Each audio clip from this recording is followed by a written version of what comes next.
جو راتوں رات کہ بستر گرم ہو اور زنجیر در ہلتی رہے اور حضور معراج پر تشریف لے جا کر واپس آ جاتے ہیں.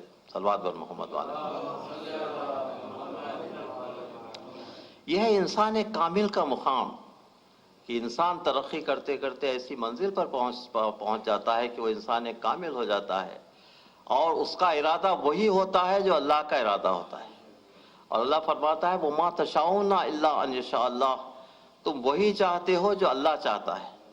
یہ تو مشیت کا ارادہ بن جانا، مشیت اللہ بن جانا، یہ جو ہے انسان کی ترقی کی سب سے اعلیٰ منزل ہے. جبکہ انسان کا نفس ترقی کرتے کرتے اس منزل پر پہنچ جاتا ہے کہ اس کا نفس اللہ کا نفس بن جاتا ہے اور وہ نفس اللہ کہلانے لگتا ہے. صلوات و محمد وآل محمد. تو یہ انسان کی روحانی ترقی اور انسان کا مذہب میں مقام. لیکن آپ انسانوں اور حیوانوں کو اگر آپ پر غور کریں تو انسان کی جو فطرت ہے وہ اللہ نے کہا ہے کہ تمہاری فطرت وہی ہے جو کائنات کی فطرت ہے.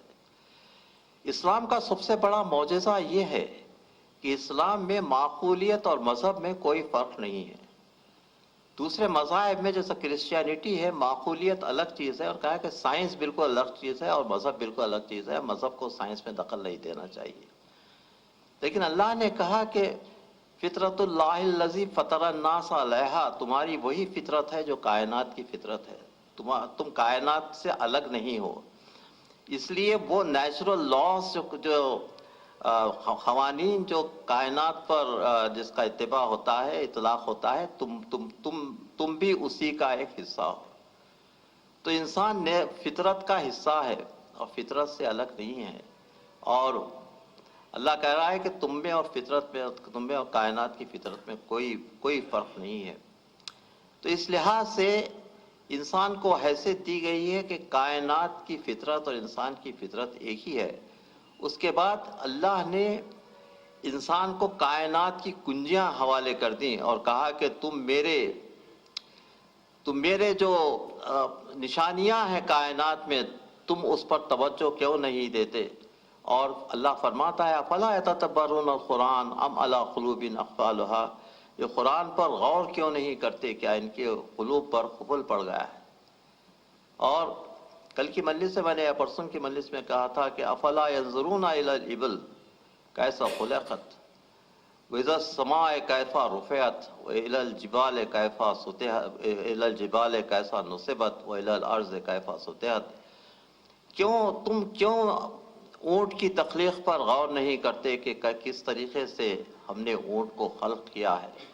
اور تم آسمانوں پر کیوں نہیں غور کرتے کہ کب ہم نے آسمان کو کیسا اونچا اٹھایا ہے.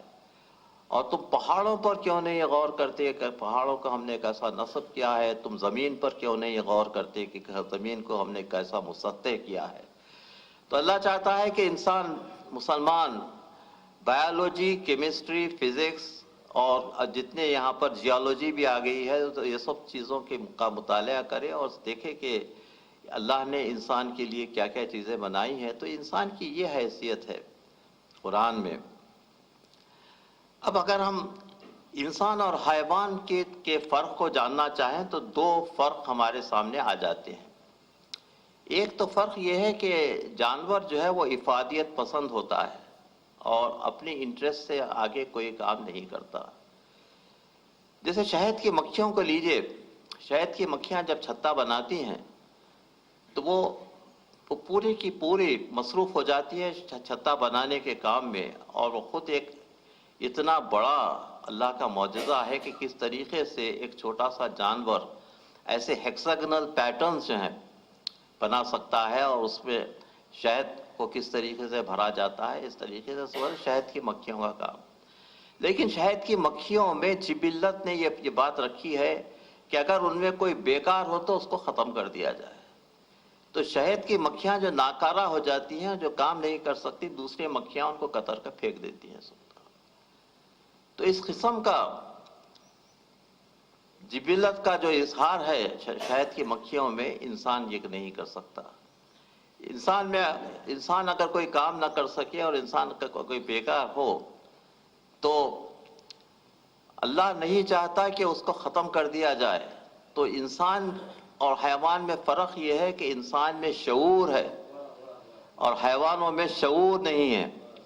یہ شعور کے فرق کی وجہ ہے کہ شعور کی وجہ سے انسان میں ہمدردی، ایثار اور قربانی کا مادہ پیدا ہوتا ہے، جو جانوروں میں بالکل نہیں ہے. جانوروں میں بالکل افادیت پسندی ہے، اگر کوئی کام نہیں کر رہا ہے تو ختم کر دینا چاہیے. تو جانور بالکل ہٹلریت کا مظاہرہ کرتے ہیں، لیکن انسان انسانیت کا مظاہرہ کرتا ہے، جو اس کو کرنا چاہیے. صلوات و محمد علیہ. تو یہ انسان اور حیوان کا افادیت پسندی جو ہے وہ حیوانوں میں ہے، لیکن وہ انسان میں نہیں ہے. اس کے علاوہ ہنری برگسن جو ہے وہ دی ایولیوشن آف مین، اس کی بڑی اچھی کتاب ہے.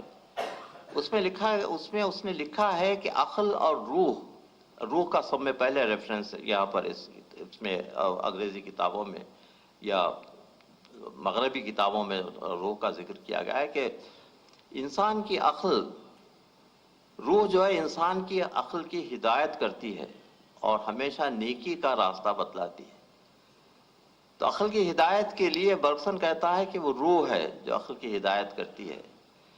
تو انسان چونکہ روح اور جسم دونوں کا مرکب ہے، اور اقبال فرماتے ہیں کہ وجود حضرت انسان نہ روح ہے نہ بدن، روح بھی ہے اور بدن بھی ہے، تو اس کو الگ الگ طریقے سے آپ دیکھ نہیں سکتے. روح الگ اور بدن کو الگ آپ دیکھ نہیں سکتے. تو یہ جو روح اور بدن کا جو کمبینیشن ہے، یہ بڑا عجیب و غریب کمبینیشن ہے.